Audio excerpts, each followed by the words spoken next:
स्वागत है आप सारे स्टूडेंट्स का फिर से आपके अपने चैनल पर। इस वीडियो में हम क्वेश्चन नंबर 3 हल करेंगे। पिछला वीडियो क्वेश्चन नंबर 2 का हल था। सवाल पढ़ के मैं आपको बता रहा हूँ। आपको याद होगा कि पाई को एक वृत्त की परिधि मान लीजिए सी, वृत्त की परिधि जो है उसको सी माना गया है और उसके व्यास मान लीजिए डी के अनुपात से परिभाषित किया जाता है। पाई को मतलब पाई बराबर सी बटा डी इस तरह से लिखा जाता है और ये होता है, ये सही है। ठीक है, तो यहाँ पे वही कह रहा है, पाई को वृत्त की परिधि मान लीजिए सी, परिधि जो है सी और उसके व्यास डी के अनुपात से परिभाषित क्या था। सवाल एक बार में कभी कभी कुछ इस तरह का सवाल होता है, बड़ा लगता है, देखने में लगता है काफ़ी टफ, लेकिन होता नहीं है। आपको बस समझने की ज़रूरत है, आपको नॉलेज होगा तो इजीली बन जाएगा। बहुत ही आसान है ये क्वेश्चन। देखिए यहाँ पे पाई के बारे में बता रहा है, पाई के बारे में जो है डिटेल से बता रहा है और किसके ज़रिए बता रहा है, व्यास और ये परिधि और व्यास को लेके बता रहा है, पाई को समझा रहा है। ठीक है, पाई को एक वृत्त की परिधि सी और उसके व्यास डी के अनुपात से परिभाषित किया जाता है। ठीक है, पाई को वृत्त की परिधि सी और उसके व्यास डी के अनुपात से, मतलब वृत्त की परिधि सी हो गए, उसके बाद अनुपात में डी है, इससे परिभाषित किया जाता है। सी बटा डी बराबर पाई होता है। ठीक है, उसके बाद दूसरा यहाँ पे है कथन लिखा हुआ है, यह इस तथ्य का अंतर्विरोध करता हुआ प्रतीत होता है कि पाई अपरिमेय है। इस अंतर्विरोध का निराकरण आप किस प्रकार करेंगे। ठीक है, देखिए यह इस तथ्य का मतलब पाई बराबर सी बटा डी जो है इसके बारे में बोल रहा है, यह इस तथ्य का अंतर्विरोध करता हुआ प्रतीत होता है कि पाई अपरिमेय है। देखिए अंतर्विरोध का मतलब हुआ कहीं पे कुछ फर्क है और उसका विरोध हो रहा है। फ़र्क यहाँ पे ये हमको समझ में आ रहा है, सीधा सीधी हम देखने से पता चलता है कि सी बटा डी मतलब ये परिमेय संख्या है। ठीक है, बटा में है और यहाँ पाई है। ठीक है, पाई जबकि एक अपरिमेय संख्या है, तो अपरिमेय संख्या बराबर परिमेय संख्या कैसे हो सकती है, यही अंतर्विरोध हमको लग रहा है। लेकिन ऐसा नहीं है, यहाँ पे कोई अंतर्विरोध है नहीं, मैं आपको सब कुछ अच्छे से समझा दूंगा। ठीक है, पाई एक अपरिमेय संख्या है और ये जो है सी बटा डी ये पी बटा क्यू के रूप में आ जाता है। सी जो है परिधि कुछ होगा, मान लीजिए 22 सेंटीमीटर और व्यास जो है 4 सेंटीमीटर, तो यह बटा में आ जाता है। तो यहाँ पे देखने में सिर्फ लगता है कि बटा में है, ये इधर वाला सी बटा डी, तो यह परिमेय संख्या हो गए, अब बीच में बराबर है, इधर अपरिमेय। तो इसलिए कह रहा है कि यह इस तथ्य का अंतर्विरोध करता हुआ प्रतीत होता है कि पाई अपरिमेय है। बिल्कुल पाई एक अपरिमेय संख्या है, लेकिन सी बटा डी जो है यह भी एक अपरिमेय संख्या हो जाएगी। मैं आपको अभी प्रूफ करके अच्छे से समझा दे रहा हूँ और इसका कोई अंतर्विरोध नहीं है। आंसर किस तरह से लिखना है ये भी तरीका मैं आपको अच्छे से बता देता हूँ। ठीक है, देखिए मैं आपको समझा रहा हूँ। वृत्त की परिधि जो होती है ना, यहाँ पे समझा रहा हूँ। देखिए वृत्त की परिधि, एक सेकंड, ये देखिए मैं यहाँ पे वृत्त की परिधि, ये एक फॉर्मूला होता है, मैं यहाँ पे लिखा हूँ वृत्त की परिधि जो है इसको इंग्लिश में सर्कमफ्रेंस कहते हैं, इसलिए मैं सी लिख दिया हूँ, इसलिए सी वहाँ बता रहा था सवाल में। ठीक है, सी और वृत्त की परिधि बराबर 2 पाई आर। सबसे पहले मैं आपको वृत्त बना के समझा देता हूँ अच्छे तरीके से। देखिए वृत्त जो होता है एक चूड़ी के जैसा, एक मतलब एकदम गोल गोला होता है। ठीक है, वृत्त, और इसके बीच में एक सेंटर होता है, इसको कहते हैं सेंटर या केंद्र हिंदी में। ठीक है, और यहाँ सेंटर से लेके वृत्त का कोई भी हिस्सा जो छुएगा ना, इसको कहते हैं रेडियस, मतलब त्रिज्या कहते हैं। इसको आर से लिखा जाता है, त्रिज्या या बराबर आर। ठीक है, और देखिए ये त्रिज्या यहाँ से यहाँ तक, सेंटर से लेके मतलब केंद्र से लेके वृत्त के कहीं भी एक मतलब जगह पे अगर रेखा जा रही है, सट रही है, तो इसको त्रिज्या कहेंगे। और इधर ये भी त्रिज्या है। ठीक है, ये जो डबल त्रिज्या है ना उसी को डी कहते हैं, मतलब ये पूरा डायमीटर होता है। वृत्त के एक छोर से दूसरे छोर को छूती हुई रेखा जो केंद्र से होके गुजरे उसको डायमीटर कहते हैं। ठीक है, डायमीटर मतलब व्यास, हिंदी में इसको व्यास कहते हैं, व्यास, इसको डी से लिखा जाता है। ठीक है, व्यास बराबर होता है 2r। 2r इसलिए होता है क्योंकि यहाँ भी r त्रिज्या फिर प्लस r, इसलिए 2r होता है, डी बराबर। ठीक है, तो देखिए अब जो ये परिधि है वृत्त की परिधि मान लीजिए आप सी है, सी बराबर 2 पाई r। ठीक है, अब देखिए इसको हम इधर करते हैं, सी इधर रहेगा, सी ऐसे ही रहने दीजिए, अभी 2r को एक जगह करते हैं, उसके बाद पाई इधर, सी को ऐसे ही रहने दीजिए, 2r को हम d लिख सकते हैं ना। वैसे ही सवाल में, जैसा कि सवाल में बताया है, एक सेकंड में सवाल आपको बता दे रहा हूँ। इसको पहले हम लिख लेते हैं 2r को, 2r के जगह हम d लिख सकते हैं, ठीक है। d लिखेंगे, उसके बाद पाई है पाई। अब देखिए सवाल में जो है यहाँ पे हम पाई d इधर कर लेते हैं, ठीक है। पाई d उसके बाद बराबर c, इसको इधर और इसको इधर कर लिए। अब देखिए पाई बराबर लिखेंगे, पाई बराबर c, ये वाला ऊपर रहेगा और ये वाला जो है d जो है नीचे आ जाएगा। तो हुआ ना पाई बराबर c बटा d। इसी फॉर्मूला से निकला है। परिधि, वृत्त की परिधि जो होता है वो 2πr होता है। हालांकि ये जो है वृत्त का चैप्टर नहीं है, लेकिन फिर भी आपको इतनी जानकारी होनी चाहिए क्योंकि क्लास 8 में बताया था। इसलिए सवाल कह रहा है कि आपको याद होगा कि पाई को एक वृत्त की परिधि मान लीजिए c और उसके व्यास d के अनुपात से परिभाषित किया था। मतलब पाई के बारे में बता रहा है कि पाई को जो है हम परिभाषित करते हैं वृत्त की परिधि c और उसके अनुपात, उसके व्यास के अनुपात से, ठीक है। पाई को हम परिभाषित यहाँ पे कैसे करते हैं, वृत्त की परिधि c और उसके व्यास, वृत्त के व्यास के अनुपात से। ये हो गया वृत्त की परिधि c, सर्कमफ्रेंस इंग्लिश में कहते हैं। d मतलब व्यास, मतलब दोगुना त्रिज्या का दोगुना व्यास होता है। वृत्त की वह रेखा जो वृत्त के एक छोर से वृत्त के दूसरे छोर को छुए लेकिन केंद्र होके गुजरे तो उसको व्यास कहते हैं।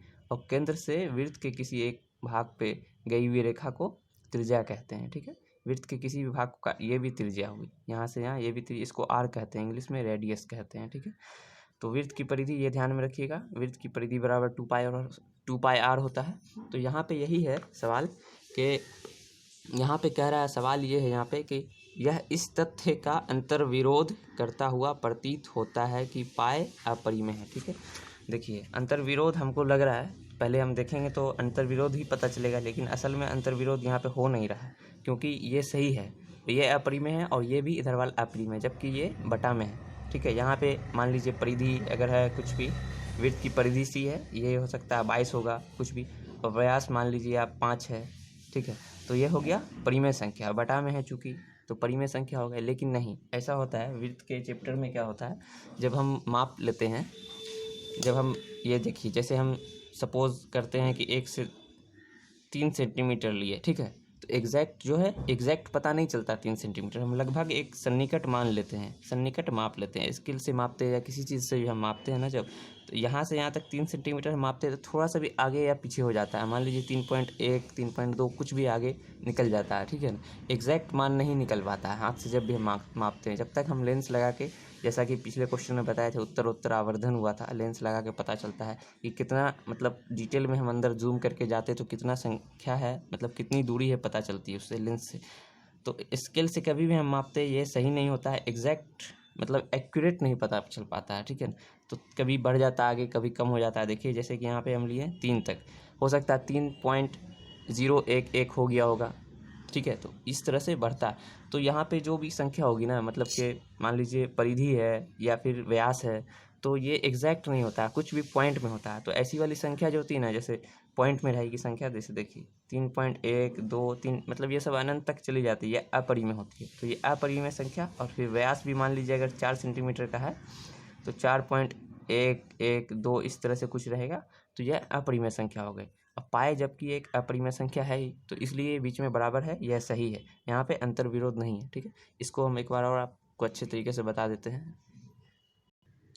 काफ़ी इंटरेस्टिंग क्वेश्चन है ये, तो इसको आप एक बार फिर से पढ़िए सवाल। देखिए मैं पढ़ के आपको फिर से समझा रहा हूँ डिटेल में, अच्छे तरीके से बारीकी से आपको समझा रहा हूँ ताकि आपके दिमाग में अट जाए अच्छे से और समझ जाइए आप कंसेप्ट क्या है। देखिए पाई को कभी कभी ऐसा होता है ना, आप सवाल धीरे धीरे पढ़िएगा तब आपको समझ में आएगा, और कभी कभी कुछ क्वेश्चन ऐसा होता है जिसको आप जल्दी से पढ़ के आगे निकलिए तभी समझ में आएगा, ठीक है। जैसे पाई को एक वृत्त की परिधि, पाई के बारे में बता रहा है कि पाई को कैसे परिभाषित किया था। पाई को वृत्त की परिधि सी और उसके व्यास डी के अनुपात से परिभाषित किया था। देखिए पाई को वृत्त की परिधि सी और वृत्त के का जो व्यास है उसका अनुपात, वृत्त की परिधि सी और उसके व्यास के अनुपात, ये हो गया वृत्त की परिधि सी और अनुपात मतलब बटा में हो गया डी, इससे परिभाषित किया था, ये बराबर पाई होता है, ठीक है ना। पाई को वृत्त की परिधि सी और उसके व्यास के अनुपात से परिभाषित किया था। समझ में आ गई बात। अब जो क्वेश्चन है, सवाल ये है कि पाई एक अपरिमेय संख्या है, लेकिन ये हमें बटा में नज़र आ रहा है, तो ये परिमेय संख्या लगता है, लेकिन ये परिमेय संख्या नहीं होता। मैं जैसा कि बताया आपको, स्केल से जब भी हम मापते हैं तो एग्जैक्ट नहीं निकल पाता, कभी थोड़ा सा आगे पीछे हो जाता, तो ज़्यादातर ये अपरिमेय ही होता है। तो इधर वाली संख्या जो होगी वह भी अपरिमेय ही होगी, ठीक है ना। तो इस हिसाब से यहाँ पे कोई अंतर विरोध नहीं है, ठीक है, ये हो गया। अब देखिए इसमें इसी में कह रहा है, लास्ट में पूछ रहा है हमसे कि हम किस प्रकार इस अंतर्विरोध का निराकरण आप किस प्रकार करेंगे। ये हमसे पूछा जा रहा है कि इस अंतर्विरोध का निराकरण आप किस प्रकार करेंगे। तो इसका आंसर कैसे लिखना है, किस तरीके से इसका जवाब लिखना है, मैं यहाँ पे आपको बता देता हूँ, ठीक है। ये देखिए मैं फ्रेश यहाँ पे लिख चुका हूँ बाएं तरफ। इस तरीके से आपको जो मैं यहाँ पे लिखा हूँ, जो वर्ड, यही सब उतारना है। इसको आप स्क्रीनशॉट ले लीजिए ताकि आप अच्छे तरीके से उतार लीजिएगा। और ये जो है ये मैं आपको समझाने के लिए यहाँ पे किया हूँ। अगर क्लास 8 में आप पढ़े होंगे तो आप अच्छे तरीके से समझ गए होंगे, अगर नहीं पढ़े हैं तो भी समझ जाएंगे। आप वीडियो अच्छे से 1 बाय 1 स्टेप स्टेप मैं जैसे जैसे आपको समझाया हूँ वैसे आप ध्यान से देखिए। और अगले कुछ चैप्टर के बाद भी है, हमारे इस क्लास 9 में भी है, वो हम शुरू करेंगे। फिर वृत्त का जो चैप्टर है वो भी शुरू करेंगे। तो जैसा सवाल था जिस हिसाब से, उस हिसाब से यही जवाब लिखना है कि सवाल ये उतारना है इतना सा, और ये सब लिखने की कोई ज़रूरत नहीं, ये सब मैं आपको समझाया हूँ। क्योंकि सवाल में बस इतना ही था कि पाई जो है, पाई को वृत्त की परिधि सी और उसके व्यास डी के अनुपात से परिभाषित किया जाता है, ठीक है। वृत्त की परिधि सी और उसके व्यास डी के अनुपात से परिभाषित किया था पाई को। तो यहाँ पे कह रहा था कि यह इस तथ्य का अंतर्विरोध करता हुआ प्रतीत होता है कि पाई अपरिमेय है, ठीक है। ऐसा लगता है पहली बार हमको लगता है देखने में कि यहाँ पे जो है अंतर्विरोध हो रहा है, क्योंकि पाई जो है एक अपरिमेय संख्या है और यहाँ पे जो है बटा में संख्या होगी तो यह परिमेय संख्या हो जाएगी। तो इधर परिमेय उधर परिमेय, तो अंतर्विरोध पहले प्रतीत होता है। लेकिन जब हम फैक्ट्स जानेंगे, सच्चाई जानेंगे, जब भी हम स्केल से माप लेते हैं, जब हम त्रिज्या का माप लेते हैं, मान लीजिए 3 सेंटीमीटर हम लिए स्केल से माप के, तो एक पॉइंट आगे पीछे हो जाता है। तो यहाँ पे जो है एग्जैक्ट मतलब मान नहीं निकल पाता, सन्निकट मान मतलब लगभग हम समझते हैं कि 3 सेंटीमीटर हम लिए हैं, लेकिन वो होता नहीं है। जब जूम करके देखेंगे तो पता चलेगा वह अपरिमेय संख्या। तो ये जो है सी वह भी अपरिमेय संख्या हो जाएगी, और ये डी जो है मतलब त्रिज्या का दुगुना, मतलब व्यास जो भी है ये रेडियस रहेगा उसका दुगुना, तो सब अपरिमेय संख्या रहती है। तो इस हिसाब से यह यहाँ पे कोई अंतर्विरोध नहीं है। तो इसका आंसर इसी तरह से बस हम लिखेंगे, पाई अपरिमेय है लेकिन इसका कोई अंतर्विरोध नहीं है, क्योंकि स्केल से किया गया माप केवल एक सन्निकट मतलब लगभग बराबर होता है, परिमेय मान होता है। परिमेय मान होता है मतलब जब स्केल से हम 2 सेंटीमीटर मानते हैं तो 2 मतलब ये परिमेय संख्या, परिमेय मान इसलिए कहा गया, ठीक है। 2 को हम 2/1 भी लिख सकते हैं, ये परिमेय संख्या है, ठीक है। तो देखिए पाई अपरिमेय है लेकिन इसका कोई अंतर्विरोध नहीं है, क्योंकि स्केल से किया गया माप केवल एक सन्निकट परिमेय मान होता है। अतः हम अनुभव नहीं कर पाते हैं कि सी या डी अपरिमेय है जब हम मापते हैं तो, ठीक है। ये था क्वेश्चन नंबर 3 का हल। अब अगले वीडियो में क्वेश्चन नंबर 4 का हल मिलेगा। आप बने रहे हमारे चैनल पे। वीडियो अच्छा लगा है तो लाइक ज़रूर कर दीजिएगा। Thank you.